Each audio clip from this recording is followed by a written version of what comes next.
Lagi natin naririnig yung salitang walang perpektong pamilya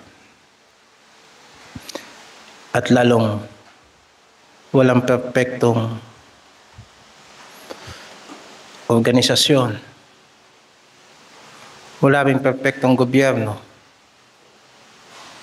at wala ring perpektong iglesia.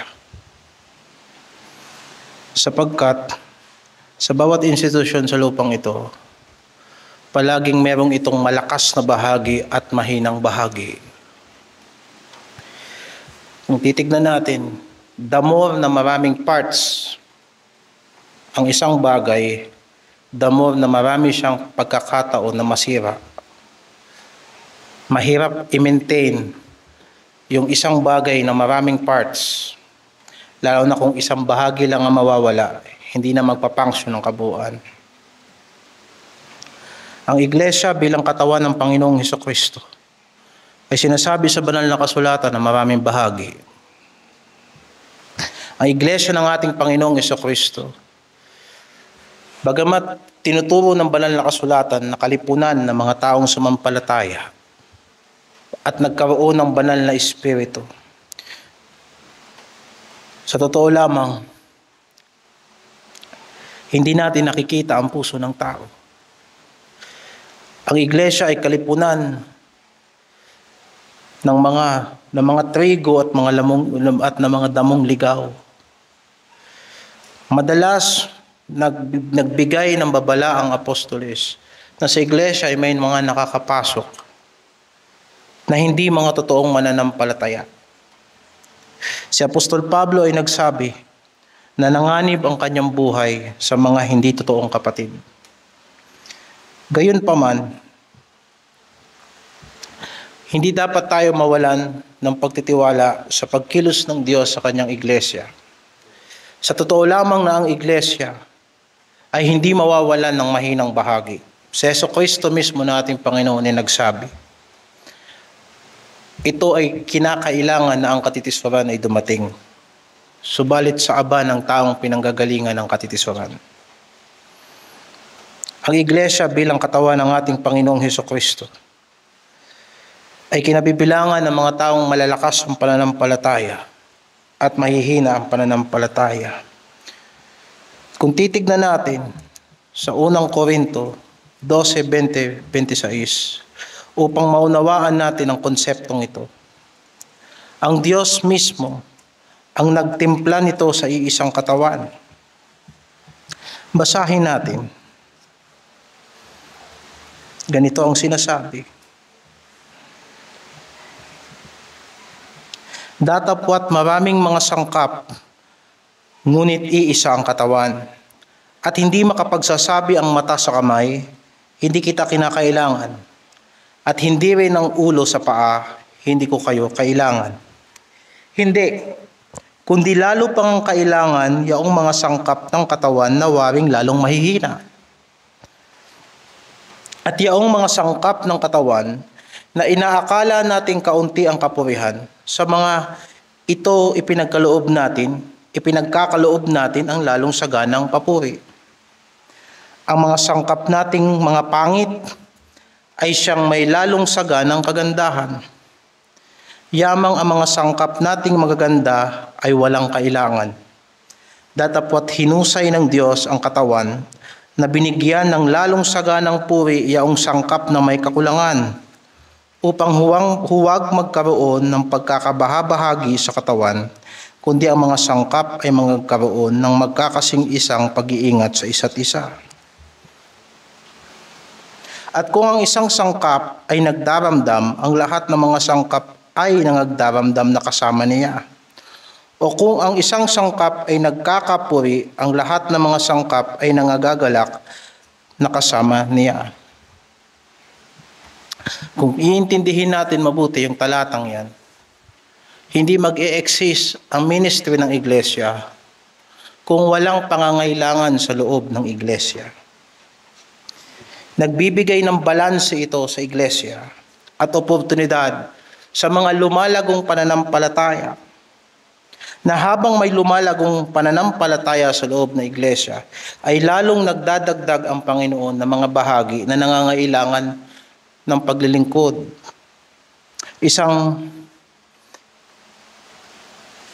Isang bagay na dapat natin pag-isipan, na kung hindi nagkakaroon ng pangangailangan sa loob ng iglesia, ay baka hindi lumalago ang pananampalataya ng mga nasa iglesia.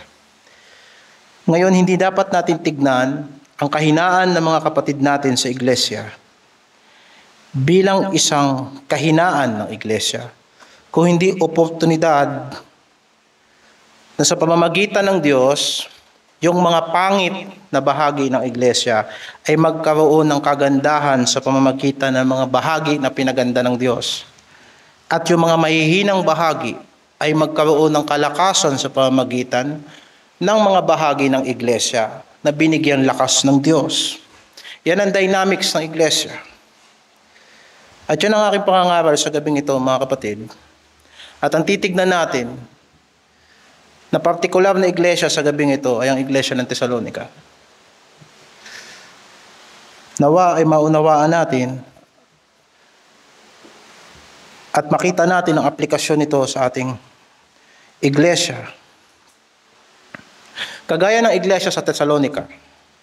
Ang iglesia sa Tesalonica ay isa sa mga iglesia sa bagong tipan na mukhang perpektong iglesia. Sa madaling salita, sinulatan sila ni Apostol Pablo hindi ng pagsaway, kung hindi pinuri sila dahil sila ay halimbawa sa mga iglesia. Marami tayong matututunan sa iglesia ng Tesalonica.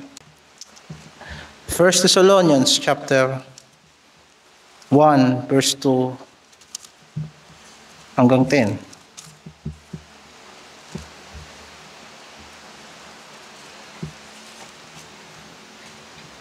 Nagpapasalamat kaming lagi sa Diyos dahil sa inyong lahat na aming binabanggit kayo sa aming mga pananalangin, na aming inaalalang walang patid sa harapan ng ating Diyos at Ama ang inyong gawa sa pananampalataya at pagpapagal sa pag-ibig at pagtitiis sa pag-asa sa ating Panginoong Hesukristo. Yamang aming nalalaman, mga kapatid, na minamahal ng Diyos ang pagkahirang sa inyo, kung paanong ang aming ebanghelyo ay hindi dumating sa inyo sa salita lamang, kundi sa kapangyarihan din naman at sa Espiritu Santo at sa lubos na katiwasayan, na gaya ng inyong nalalaman kung anong pagkatao namin ang aming ipinakita sa inyo dahil sa inyo. At kayo'y nagsitulad sa amin at sa Panginoon nang inyong tanggapin ang salita sa malaking kapighatian na may katuwaan sa Espiritu Santo, ano pat kayo'y naging uliran ng lahat ng mananampalatayang nga sa Macedonia at nga sa Akaya. Sapagkat mula sa inyo'y nabansag ang salita ng Panginoon, hindi lang sa Macedonia at Akaya, kundi sa lahat ng mga dako ay natanyag ang inyong pananampalataya sa Diyos. Ano pat kami ay wala nang kailangang masabi pa ng anuman, sapagkat sila rin ang nagbalita sa amin kung paanong nakapasok kami sa inyo at kung paanong nangabalik kayo sa Diyos mula sa mga Diyos-Diyosan upang maglingkod sa Diyos na buhay at tunay, at upang hintayin ang kanyang anak na mula sa langit na kanyang ibinangon sa mga patay, si Jesus nga na naligtas sa atin mula sa galit na darating. Makita mo na ang iglesia sa Tesalonica ay may magandang patutuo. Hindi lang kay Apostol Pablo, kundi sa lahat ng iglesia na nakapalibot sa kanila. Hanggang sa atin, hanggang ngayon, meron tayong natututunan sa iglesia ng Tesalonica. Pero kahit patignan natin ang iglesia sa Tesalonica ay parang walang kapintasan na iglesia, kagaya ng binabanggit ko kanina sa paunang salita, hindi maiiwasan ng iglesia sa Tesalonica ay meron ding mga miyembro, may mga bahagi din na may kapintasan. Bagamat ang kabuuang patutuo ng iglesia, sila ay nagiging halimbawa at meron talaga silang patutuo na dati silang mga makasalanan, na sila'y nagkaroon ng patotoo na sila ngayon hindi na naglilingkod sa mga Diyos-Diyosan, kundi naglilingkod na sa buhay na Diyos. At sila'y naghihintay sa pagbabalik ng Panginoong Hesukristo. Kagaya ng kahit anong iglesia, ay meron silang mga kapatiran na medyo nahuhuli sa paglago sa pananampalataya. At tignan natin sa 1 Thessalonians chapter 5, verse 14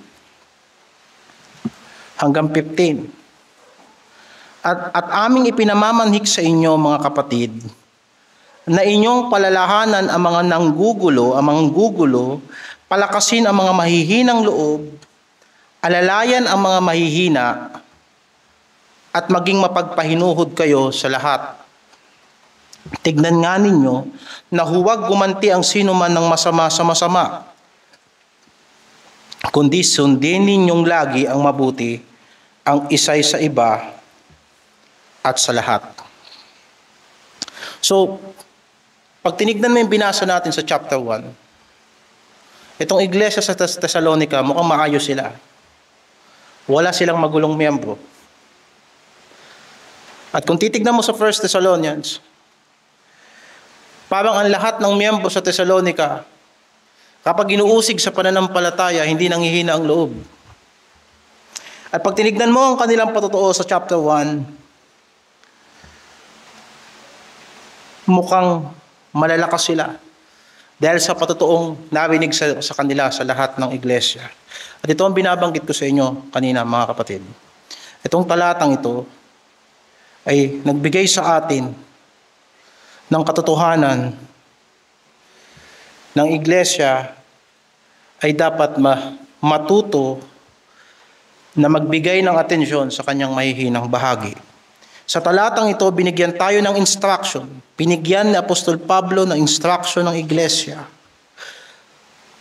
Kung anong klase ng mga tao ang babantayan sa loob ng iglesia at kung ano ang gagawin sa kanila. Paano sila palalakasin kagaya ng marami. Sa unang bahagi ng talata, makikita mo, ipinamamanhik namin sa inyo at aming ipinamamanhik sa inyo. Sa King James Version, exhortation yan. I exhort you, brethren. Ang salitang exhortation ay galing sa salitang Griego na parakaleo, na ang ibig sabihin, tinatawag na makasama. Hindi ba? Yung ekklesia ay galing sa dalawang salita na ek at saka kaleo, na yung ek is a preposition na from, mula, at yung kaleo is to call. Kaya nga ang iglesia is called out assembly because called out of.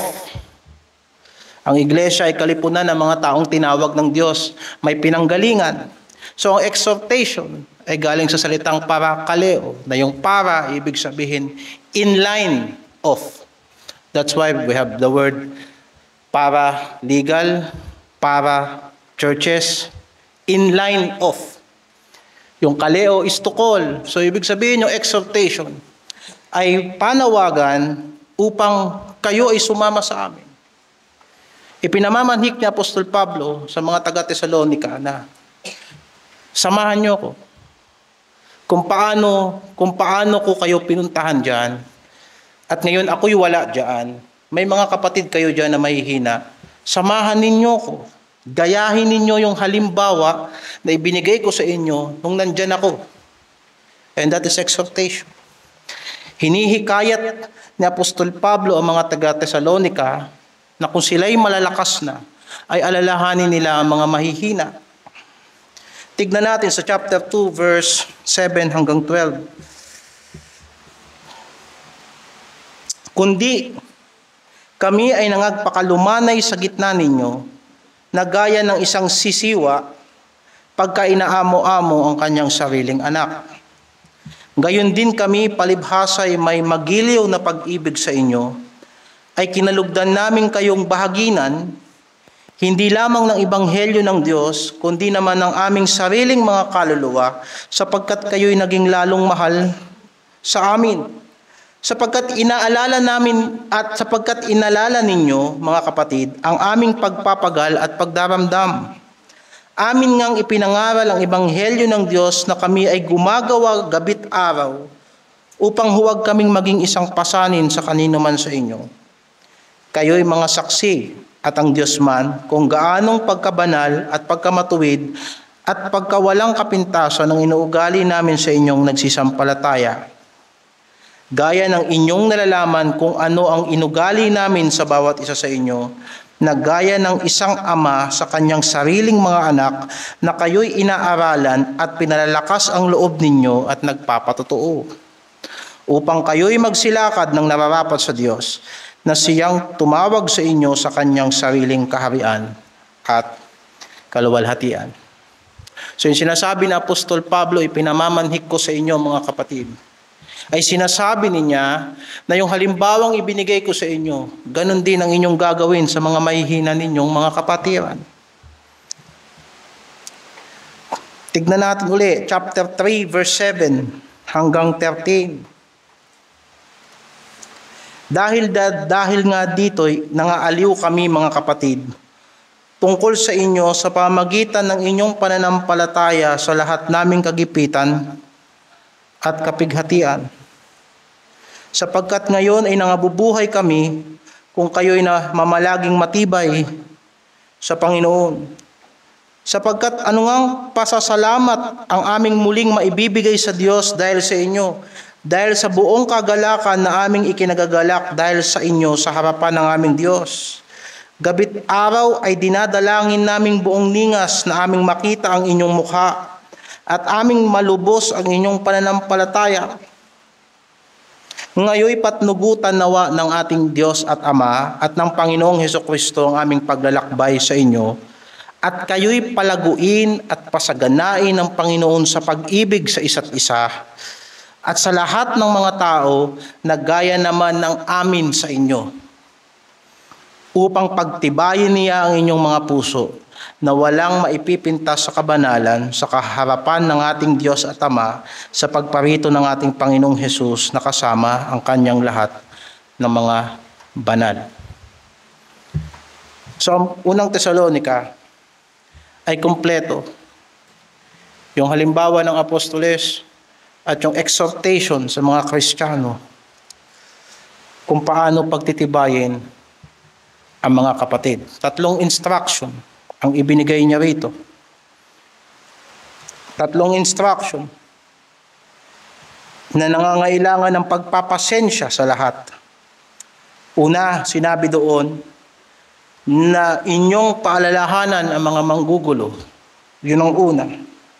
Pangalawa, palakasin ang mga mahihina ang loob. Pangatlo, alalayan ang mga mahihina. Tignan natin yung una. Inyong paalalahanan ang mga manggugulo. Sa English, unruly. Sa literal na salita, insubordinate. Walang pagpapasakop.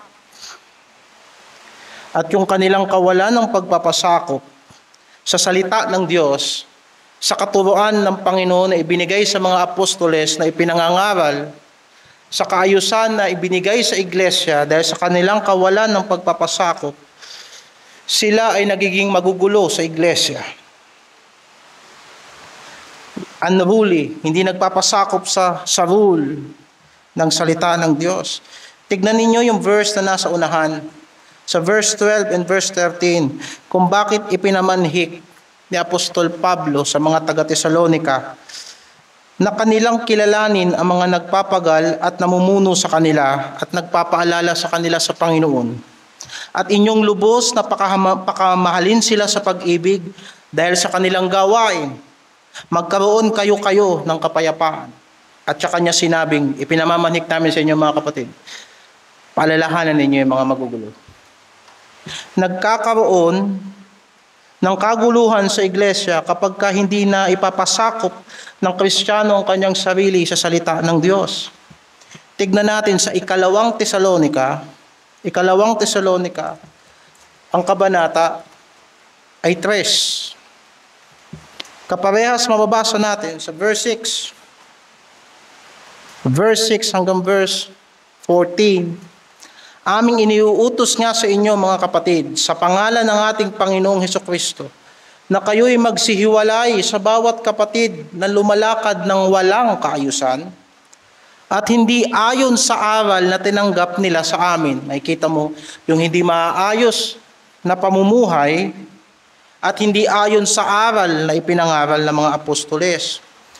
And verse 7, sapagkat kayo rin ang nakakaalam kung paanong kami ay inyong dapat tularan, sapagkat kami ay hindi nag-uugali ng walang kaayusan sa inyo.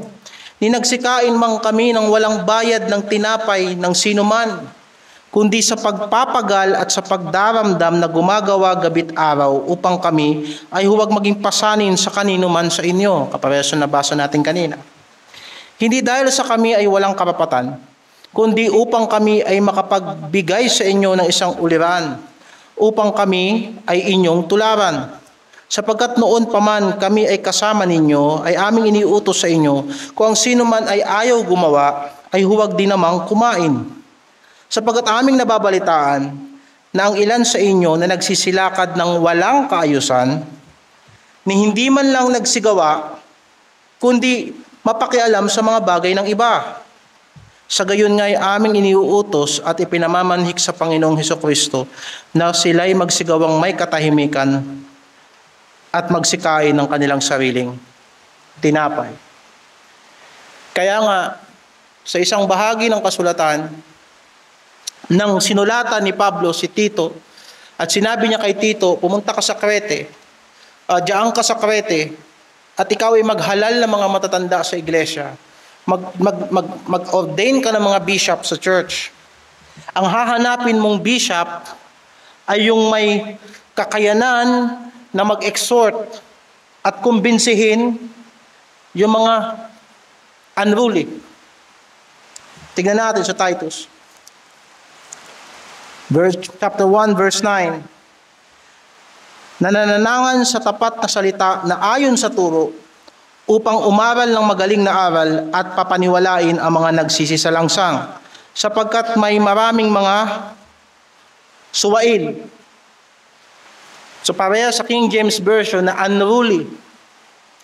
Galing sa 1 Thessalonians chapter 5 verse 14 na warn the unruly. Maraming unruly sa Crete. Na ano ang kanilang ginagawa? Na nagsasalita ng walang kabuluhan at mga magdaraya, lalong-lalo na yung mga sa pagtutuli, na ang kanilang mga bibig ay nararapat matikom, mga taong nagsisipang gulo sa buong mga sambahayan, na nagtuturo ng mga bagay na di nararapat dahil sa mahalay na kapakinabangan. Sinasabi ng isa sa kanila rin ng isang propetang sarili nila, ang mga taga-Kreta kailan paman ay mga sinungaling, masasamang hayop, matatakaw na mga tamad. Di ba? Parehas ng kultura na sinaway ni Apostol Pablo sa Thessalonica. Na kanyang sinabi, nung nandyan pa ako sa inyo, sinasabi ko, yung ayaw gumawa, huwag pakainin. Kagaya ng mga taga-Kreta, sinungaling, tamad na matatakaw, at mga asal hayop. Ngayon, ang sabi ng Apostol sa Thessalonica, ang mga kapatid ninyo na magugulo, paalalahanan ninyo. Paalalahanan ang mga kapatid na mga nanggugulo. Ang mga kapatid na hindi lumalakad ng maayos. Ang mga kapatid na hindi tumutulong sa gawain ng Diyos. Maaaring nag-iisip tayo ng magulo sapagkat yung maayos sinisira. Pero ang hindi pakikibahagi sa iglesia ay nagpapakita ng kaguluhan. Yan ay indifference. Ang kawalan ng pakialam sa kalagayan ng iglesia ay isang ugaling magulo. Ito ay naghahasik ng disorder sa iglesia at division sa loob ng iglesia. Kung kaya't sinasabihan ni Pablo ang mga taga-Thessalonica, yung mga kapatid diyan, na ang kanilang lakad ay hindi ayon sa aral na itinuro ko sa inyo, na isinulat ko sa inyo, Huwag niyong pakisamahan. Huwag niyong samahan kumain. Subalit, sinabi niya, yung Griyegong salita na warn o babalaan o pagsabihan ay kaparehas ng salitang admonish. Admonish. Yun ang sinasabi sa 2 Thessalonians chapter 3 verse 15. Gayunmay huwag ninyong ariing siya'y kaaway, kundi si inyo siyang paalalahanan tulad sa kapatid. Yung separation sa loob ng iglesia ay nagpapakita na hindi tayo sang-ayon sa kanilang hindi maayos na pamumuhay. Hindi ibig sabihin na itinuturing nating kaaway ang ating mga kapatiran. Kung hindi pinapakita natin ang kanilang masamang lakad, ay hindi dapat yun ang lakad bilang Kristiyano. Pero hindi tayo nagsasawang magsabi sa kanila kung ano ang dapat lakaran ng Kristiyano. At lalong hindi tayo nagnanawang magsabi sa kanila at nagpapaalala sa kanila na manumbalik sa salita ng Panginoon. Walang pinagkaiba yan sa sinabi ni Apostol Pablo sa Efeso na huwag kayong makisama sa mga likong gawain. 5:11 ng Efeso, huwag kayong makibahagi sa mga walang mapapakinabang na gawa ng kadiliman. Yung mga usapang walang kabuluhan, mga makabunong gawain, na umuubos lamang ng oras na hindi naman talaga nagdadala sa tao sa isang matibay at matatag na pamumuhay, ay huwag nating samahan, kundi bagkus inyong sawatain, ituwid.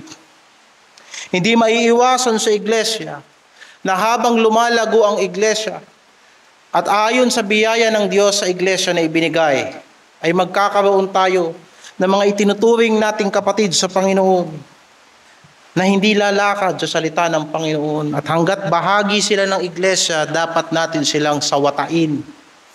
Dapat natin silang pagsabihan. Dapat natin silang pangaralan. Sapagkat hindi lang sila makakasira sa buong kalagayan ng iglesia, kundi ang kanila ring mismong buhay. Hindi sila lalago sa kanilang paglilingkod sa Panginoon. Sa huli, sinasabi diyan, binasa natin sa Efeso, ay walang mapapakinabang na gawa ng kadiliman. So sa iglesia, makakakita tayo ng mga magugulo.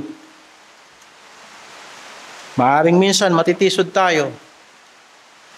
Pero bilang mga Kristiyano na pinagtibay ng Panginoon, ay tayo ay magtuwid ng ating mga kapatiran at magturo sa kanila kung ano ang dapat nilang gawin bilang mga Kristiyano at bahagi ng iglesia. Turuan sila magtrabaho upang hindi sila maging palaasa. Tulungan silang lumakad sa salita ng Panginoon upang pagpalain sila ng Panginoon. Tulungan natin ang mga kapatid natin nagkakasala na kanilang makita ang biyaya ng Diyos. At imbis na yung kalat ay ikalat nila sa iglesia, sa kanilang sarili pa lang ay tapusin na ng banal na Espiritu ang kanilang nag-uumapaw na kakulitan. Sabi sa Santiago, warn them that are unruly. Pangalawa, sinasabi ni Apostol Pablo sa Thessalonica, inyong palakasin ang loob. Inyong palakasin ang loob. Palakasin ang mga mahihinang loob. Yung English na faint-hearted ay literally galing sa Griyegong salita na mahina ang kaluluwa o mahina ang panloob na pagkatao. Minsan makikita mo na ang tao malakas ang katawan pero mahina ang loob. Minsan makikita mo na ang tao ay nag-uumapaw sa talino pero mahina ang loob.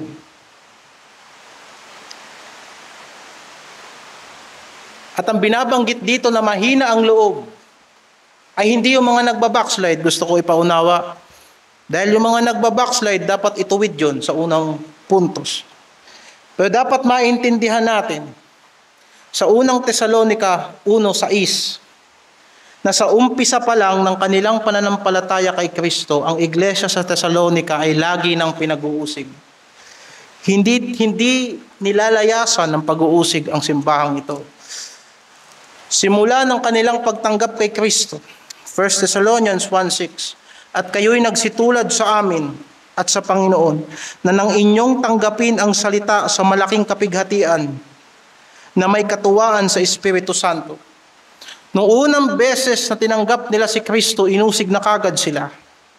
Kahit yung mga nangangaral sa kanila, si Pablo at si Silvano, nung nangangaral si Pablo at si Silvano sa Tesalonica, sila'y inusig, kaya nga't hindi sila nakapagtagal sa Tesalonica. Sila'y lumipat kagad ng isang lugar. At sa chapter 2, verse 14, mababasa natin, sapagkat kayo mga kapatid ay nagsitulad sa mga iglesia ng Diyos na nasa Judea kay Kristo Jesus, sapagkat nagsipagbata naman kayo sa inyong sariling mga kababayan. So yung pag-uusig sa Tesalonica nagpatuloy kahit wala na ang Apostol Pablo. Kung kaya't ang Apostol Pablo ay nag-aalala sa pananampalataya ng iglesia, na baka nung si Apostol Pablo ay umalis at pumunta sa ibang syudad, sa pangangaral ng Ebanghelyo, baka itong mga Kristiyanong ito ay nagsipagtalikod na. Dahil ang pagsubok at ang pag-uusig ay hindi natatapos, nagpapatuloy, tumitindi, at hindi siya makabalik sa Tesalonica. Una, sapagkat may gawain ng Panginoon na ipinagagawa sa kanya. At nababasa natin, gusto niyang pumunta sa Tesalonica. Chapter 2, verse 18. Sapagkat nagnasa kaming pumarian sa inyo, akong si Pablo na minsan at muli at hinadlangan kami ni Satanas.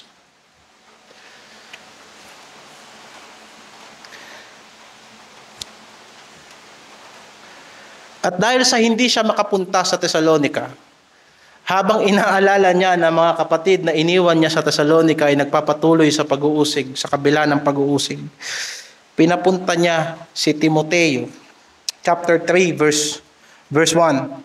Kaya't nang hindi na kami makatiis, ay minagaling naming maiwang nangag-isa sa Atenas, at aming sinugo si Timoteo na aming kapatid at ministro ng Diyos sa Ebanghelyo ni Kristo upang kayo'y kanyang patibayin at aliwin tungkol sa inyong pananampalataya.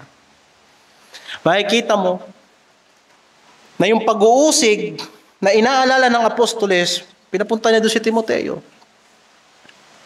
Kagaya sa Pilipos, pinadala ni Pablo si Timoteo sa Pilipos. Na si Timoteo ay anak ni Pablo sa pananampalataya, disipulo ni Pablo. Dahil sa hindi makapunta si Pablo, si Timoteo ang kanyang ipinadala. At doon ibinalita ni Timoteo kay Pablo na ang iglesia sa Tesalonica ay nagpapatuloy. At makikita natin na si Pablo mismo ay nahikayat, na-encourage sa kanyang sariling mga kahirapan dahil nabalitaan niya ang mga Kristiyano sa Tesalonica ay nagpapatuloy. Chapter 3, verse 3, upang ang sino man ay huwag mabagbag sa pamamagitan ng mga kapighatiang ito, sapagkat kayo rin ang nakakaalam na itinalaga kami sa mga bagay na ito. Yun ang dahilan kung bakit pinadala si Timoteo sa Tesalonica. Yun ang sinabi ni Timoteo sa Tesalonica. Verse 4, sapagkat sa katotohanan, nang kami ay kasama ninyo, ay amin nang sinabi ng una sa inyo na kami ay magbabata ng kapighatian. Gaya nga na nangyari at nalalaman ninyo. Dahil dito naman, nang hindi ko na matiis pa, ako'y nagsugo upang matalastas ko ang inyong pananampalataya. Baka sa anumang paraan kayo ay natukso ng manunukso at ang aming pagpapagal ay mawala ng kabuluhan. Datapwat, nang si Timoteo ay dumating sa amin, ngayon na buhat sa inyo, ay nagdala sa amin ng mabuting balita tungkol sa inyong pananampalataya at pag-ibig. At lagi kami inaalalang mabuti ninyo, na ninanasang makita kami na gaya naman namin sa inyo, dahil dito'y nangaaliw kami, mga kapatid, tungkol sa inyo sa pamamagitan ng inyong pananampalataya sa lahat naming kagipitan at kapighatian. Na kahit si Apostol Pablo, nang nalaman niya na ang mga taga-Tesalonika ay nag-aalala din sa kanya at nagpapatuloy sa gitna ng kahirapan sa Tesalonika, si Apostol Pablo rin, kung nasaan man siya ng panahong ito, at siya ay inuusig din, siya ay lumakas. Kaya nga, sinasabing, aliwin natin ang mga mahihina ang loob. May mga Kristiyano sa Tesalonika na nahihirapan magtiis ng pag-uusig dahil kay Kristo. Bagamat kung titignan mo, in general, ang iglesyang ito ay matatag. Pero may mga kapatid dyan na iilan na nasa loob, na mahina ang loob. Subalit kagaya ni Apostol Pablo na nahikayat sa pamamagitan ng pagtitiis at pananampalataya ng mga taga-Tesalonika, sila ay nahahatak na lamang sa pananampalataya ng kanilang matatandang kapatid sa iglesia. Kaya nga una, kino-comfort natin o dapat aliwin ng Kristiyano ang mahinang loob sa pamamagitan ng salita ng Diyos. Sapagat ang salita ng Diyos ay boses ng banal na Espiritu. At ang banal na Espiritu ay tinawag sa Biblia na mang-aaliw. Ang mga kahirapan at dinaranas ng mga Kristiyano dahil sa kanilang pagsunod kay Kristo ay hindi na bago sa kanila, sapagkat nung tayo'y sumampalataya kay Kristo, sinabi naman sa atin ni Kristo na ang sinusundan natin ay mahirap na landas. Gayunpaman, sinabi ng Panginoon na tayo'y sasamahan niya hanggang sa katapusan ng sanlibutan. Hinihikayat ay dapat aliwin ang mga mahihina ang loob sa pamamagitan ng salita ng Diyos. At pangalawa, hinihikayat ang mahihina ang loob sa pamamagitan ng tayo mismo, na yung mga malalakas mismo ay nagpapatuloy sa pananampalataya. Yung mabalitaan natin, nananampalataya yung mga kapatid natin sapagkat okay sila, ay nakakatuwang bagay. Pero hindi ba mas nakakahikayat na minsan nababalitaan natin ng mga kapatiran natin ay nagpapatuloy sa pananampalataya kahit sila mismo maraming problema.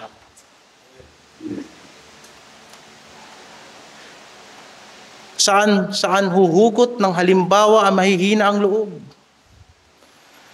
Kung sinasabi natin sa kanila ang salita ng Diyos at tayo rin mismo ay nananatili doon sa mga salitang binibigay natin sa kanila, sa kabila na tayo rin ay maraming suliranin. At tayo rin mismo ay nalalagay sa mga sitwasyon na mahirap magpatuloy sa Panginoon. At ang dyablo ay humahad lang sa paglilingkod natin sa Diyos. Subalit tayo ay nagpapatuloy sapagkat ang salita ng Diyos ay buhay sa atin. At inaaliw ang mga mahihinang kapatiran sa pamamagitan ng pinapaalala sa iglesia na ang Panginoong Hesukristo ay malapit nang bumalik.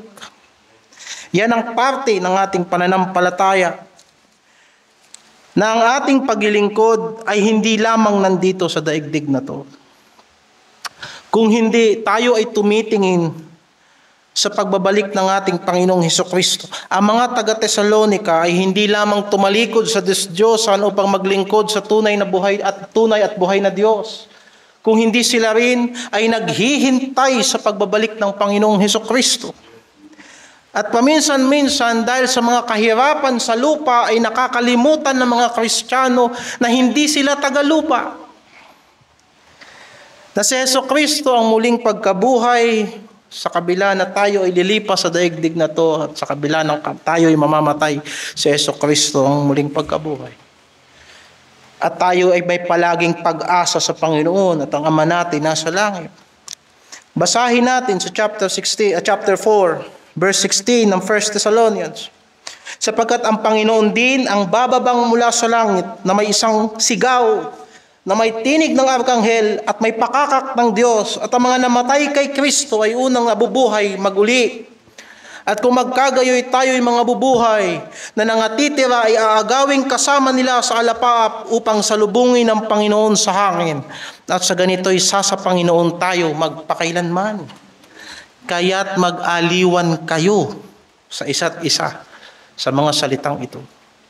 Yun ang dahilan kung bakit lalong nahihirapan ang mga Kristiyano sa pagsunod kay Kristo, lalong nabubuo ang kanilang patutuo. Sapagkat hindi tayo nagpapatuloy dahil sa mga pangako ng tao na maaaring hindi matupad. Isa lang ang dahilan kung bakit nagpapatuloy tayo sa pananampalataya. Ay meron tayong Diyos na inaasahan. At meron tayong Panginoon na babalikan tayo, at mapalad ang lingkod na matagpuan ng Panginoon na ginagawa ang pinagagawa sa kanya ng kanyang Panginoon. At yan pag nakita ng mga mahihina ang loob, meron silang gagayahan at meron silang susundan. Chapter 5, verse 9 to 11.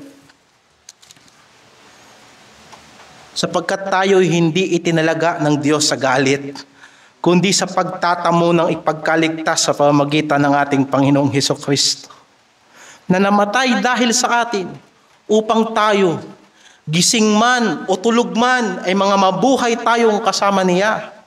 Dahil dito'y mga aralan at magpatibayan sa isa't isa sa inyo, gaya ng inyong ginagawa.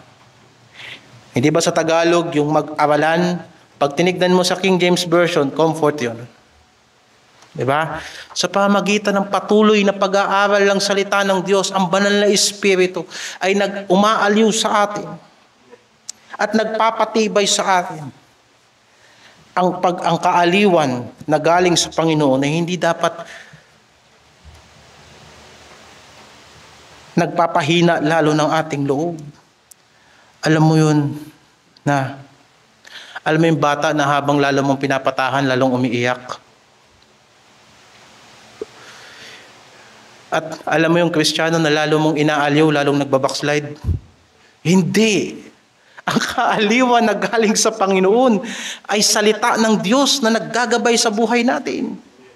Paano mo aaliwin yung nagbabackslide sapagkat mahina ang loob niya sa pagsunod kay Kristo? E dituho mo sa kanyang salita ng Diyos na tumayo siya, kalimutan niya at talikuran niya ang kanyang pagkakasala sa Panginoon at maglumapit siya sa Panginoon sapagkat ang Diyos ay mapagpatawad. At lumakad siya sa bagong buhay. Ang espiritu ng katotohanan ay espiritu ng kaaliwan. Ang sanlibutang ito, para walang gulo, wag na tayo magsabi ng totoo.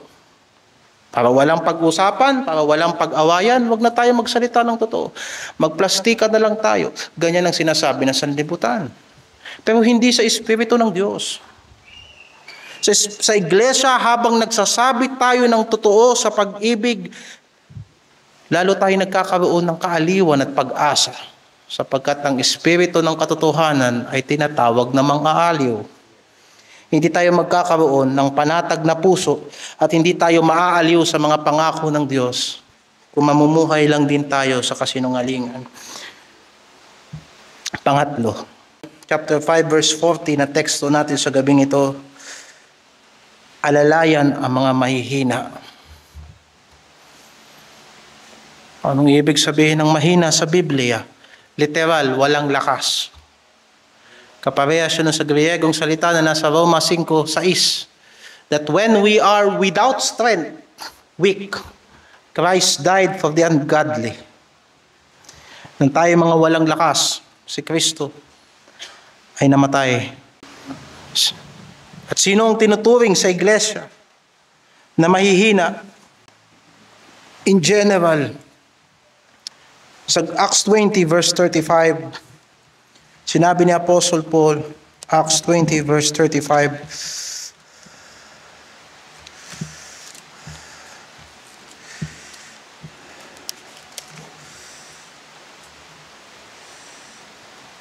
nagbigay halimbawa ako sa inyo sa lahat ng mga bagay,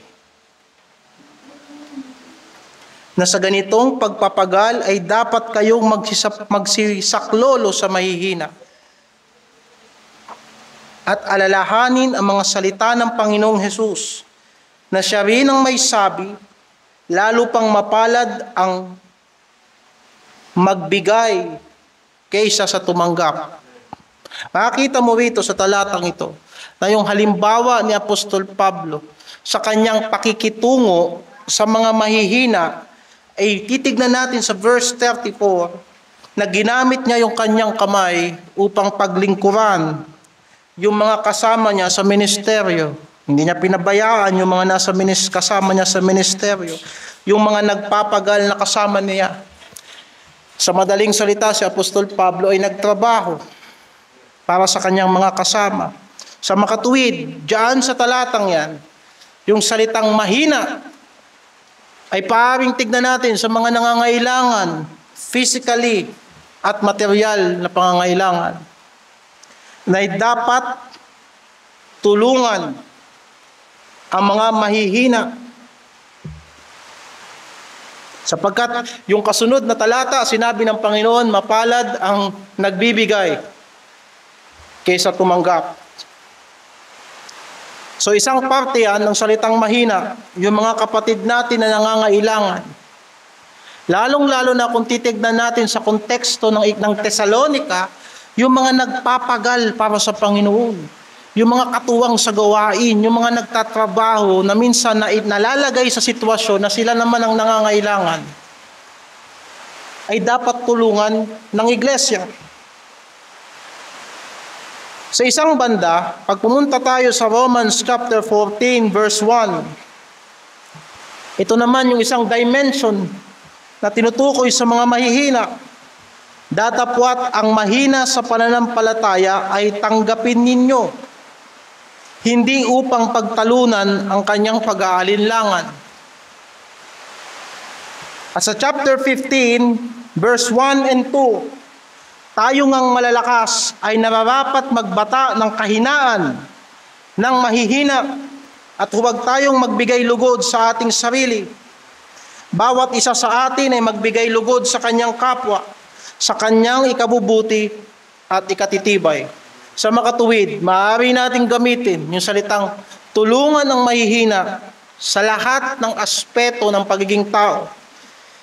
Pisikal, espiritual, pang pananampalatayang usapin, emosyonal, sa lahat ng maaari nating itulong sa ating kapatid. Yung salitang to support, tulungan, hindi basta pagtulong na kagaya ng ginagawa ng relief pag may operasyon. Sa King James Version, ang ginamit na salita dyan sa pagtulong ay to support. Alam nyo naman ang ibig sabihin ng support. Kapag ka nagbubuhos ang engineer, nilalagyan ng tukod ang ilalim ng forma ng slab upang sa ganun pagka naglagay sila ng buhos, hindi bumigay. Sa madaling salita, tulungan, tukuran ang mga mahihina. Ibig sabihin, hold fast. Huwag mong bitawan, hawakan mo hanggang sa dumating yung panahon na ma-overcome nila ang kanilang kahinaan. Hanggang sa ma-overcome nila ang kanilang limitasyon. Kaya nga napansin mo, ang paraan ng Apostol Pablo sa pagtulong sa mga nangangailangan, ang tamad huwag pakainin. Bakit? Hindi sila tutulungan habang buhay. Ang support hindi forever.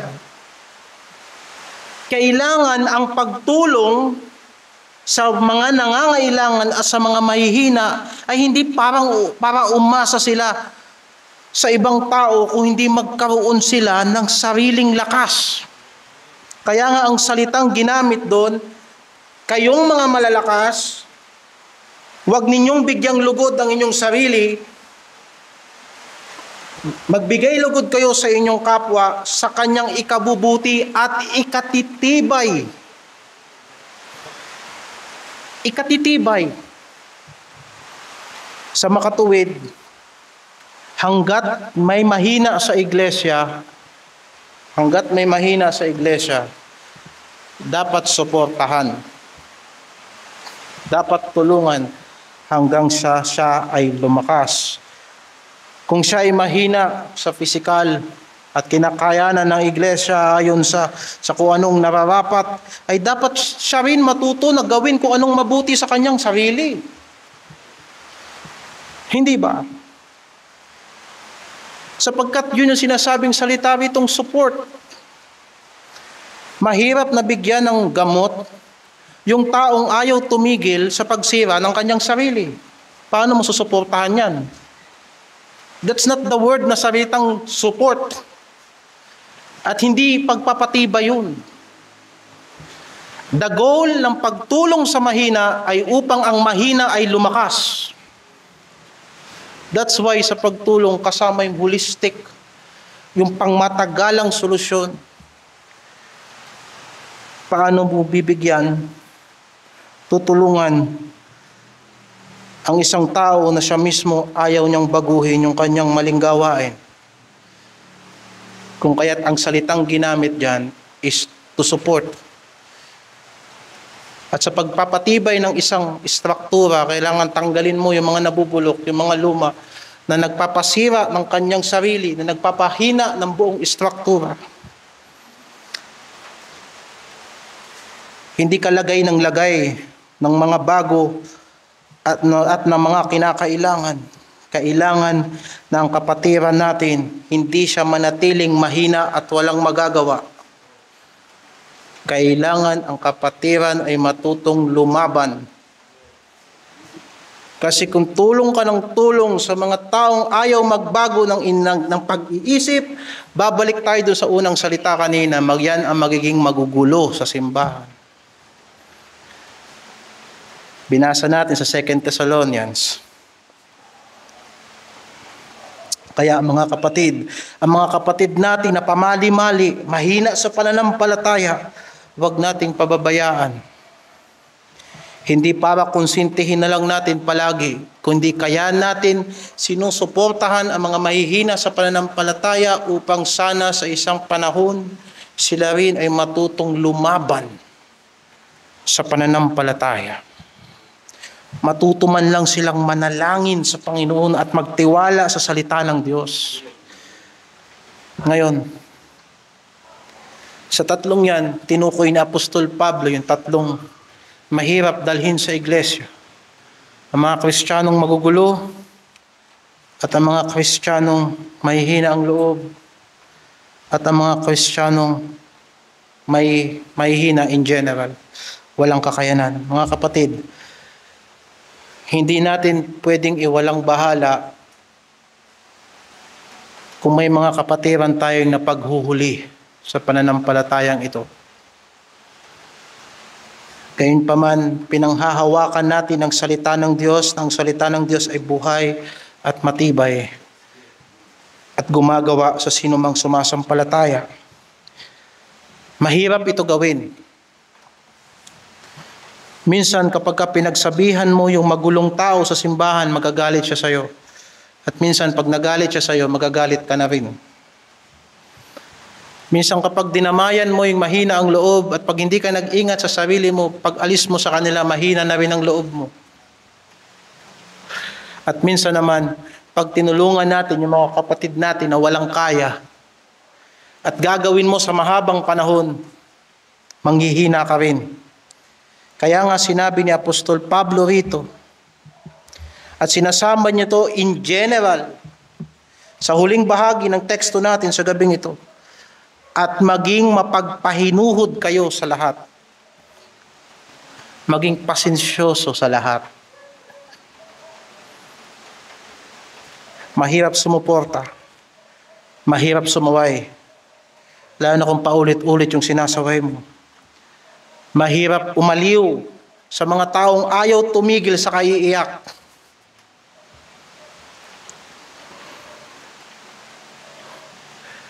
Mahirap, kaya nga ang sabi ng Panginoon, maging mapahinuhod kayo sa isa't isa.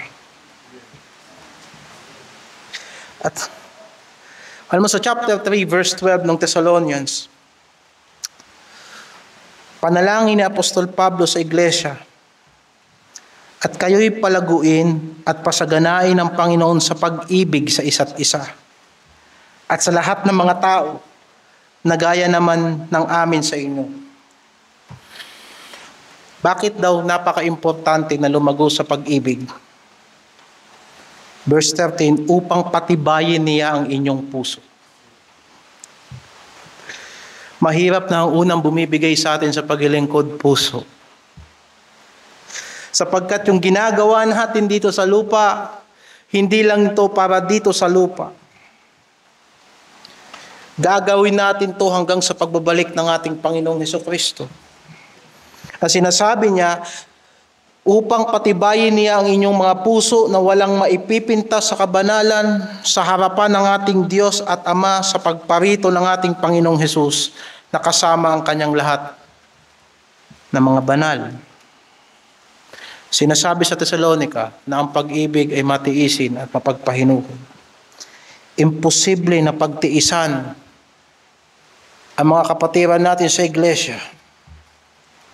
Mahirap magpatuloy sa pananampalataya sa kabila ng lahat ng pag-uusig na to kung wala ang pag-ibig ng Diyos sa atin. Alalahanin natin na ang pag-ibig na ating ipinapakita sa iglesia at sa ating mga kapatid at sa sanlibutan ay una sa lahat pag-ibig ng Diyos, hindi sa atin. Pinakita ng Panginoon ng kanyang pag-ibig sa atin ang si Kristo ay namatay para sa atin, kung kaya't minamahal natin siya at sinusunod natin ang kanyang mga salita. Hindi maaaring sabihin ng tao na iniibig niya ang Diyos at sumusuway siya sa salita ng Panginoon. At gayon din naman, kung iniibig natin ang Diyos, ay dapat nating ibigay din ang ating buhay para sa ating mga kapatid. Pag-ibig ang naglilinis sa iglesia.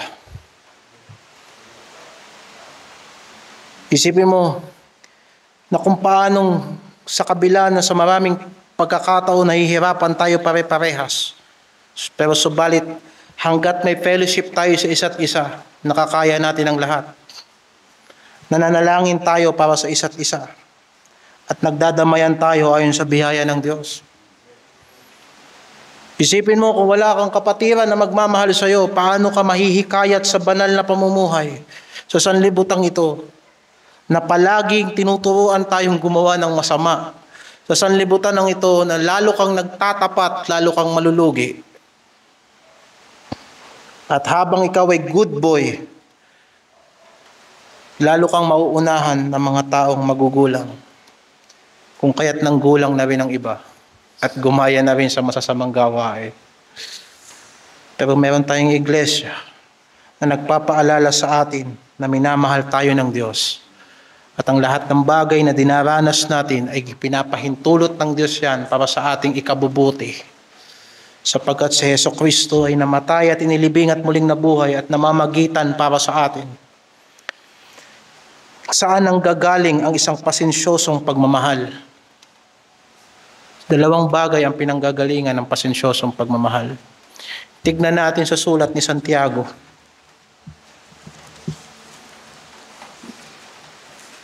Sa Santiago 5.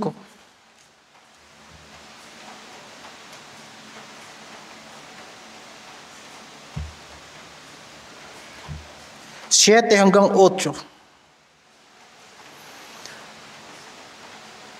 Magtiis nga kayo, mga kapatid, hanggang sa pagparito ng Panginoon.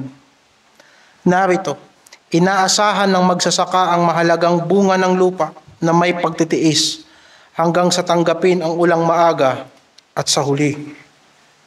Magtiis din naman kayo, pagtibayin ninyo ang inyong mga puso, sapagkat ang pagparito ng Panginoon ay malapit na. Saan ang gagaling ang pag-ibig ng Diyos na nahahayag sa pagtitiis? Sa pag-asa sa pagbabalik ni Kristo. Una. Pangalawa, sa pag-asa na lahat ng inihahasik natin sa lupang ito ay aanihin natin. Hanggat hindi pa bumabalik ang Panginoon, lahat ng inihasik natin alang-alang kay Kristo sa lupang ito, one way or another, aanihin natin sa lupang ito. At kung hindi man natin yan anihin, sa lupang ito dahil bumalik na nga ang Panginoon, ay bumalik na ang ating Panginoon. Isipin mo, una, babalik si Kristo ayon sa kanyang pangako. Pangalawa, na yung magulo na paulit-ulit mong tinuturuan, isang araw kakausapin din niya ng Diyos. At hindi ka nalugi sa paulit-ulit mo. Alam mo yung paulit-ulit ka sa ministeryo, isa lang ibig sabihin nun, hindi ka pa tumatalikod. Yung paulit-ulit ako nangangaral at yung sinasabi ko paulit-ulit, isa lang ibig sabihin nun. Sa kabila ng kahirapan na bumarating sa akin, hindi pa ako nagbabago ng doktrina. At naisip ko lang yan sa gabing ito. Marami nang hindi nila makumbinsi ang tao sa kanilang sinasabi, kaya sinala na lang ang gumaya sa mga takbo ng mga pastor sa sanlibutan, iniwan na nila ang salita ng Diyos. Pero yung pag-asa na bawat inihasik sa lupang ito ay aanihin sa harapan ng Diyos. At yung nagbibigay ng tatag ng kalooban. Na yung mahina ang loob na paulit-ulit mong pinapaalalahanan, binibisita mo at pinapanalangin mo, isang araw titibay din ang loob niyan. At magiging kalakasan mo yan sa iyong mga kahirapan. Na kung alalahanin mo, minsan tayo rin, naging sakit din tayo ng kalooban ng matandang Kristiyano dito. Subalit, pinaalalahanan tayo pa ulit-ulit hanggang sa dumating ang panahon. Tayo naman, ang dapat huwag magsawa na aliwin ang mga mahihina ang loob. Ang pag-asa na yung mahina ngayon, sa pagtuturo diyan, sa pagtutuwid, isang araw lalakas din yan at tutulong din yan sa mga nangangailangan. Sa ngayon, ilan-ilan tayong gumagawa sa gawain ng Diyos, pero darating ang panahon itong mga pinagtitiisan natin.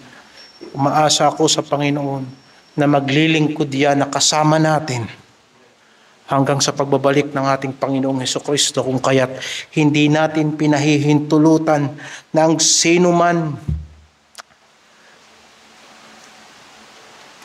na ang sino mang magsasabi ng pagsisisi ay hindi nagsasabi ng totoo. Bakit? Sapagkat may pag-asa tayo sa Panginoon eh. Ang puso natin, gusto nating tumulong.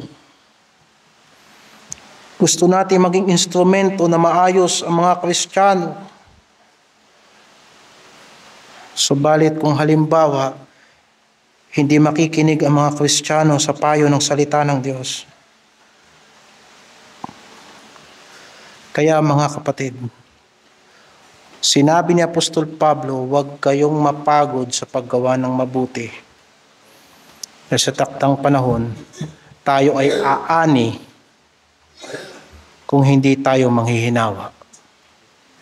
Panginoong Hesukristo ay babalik na.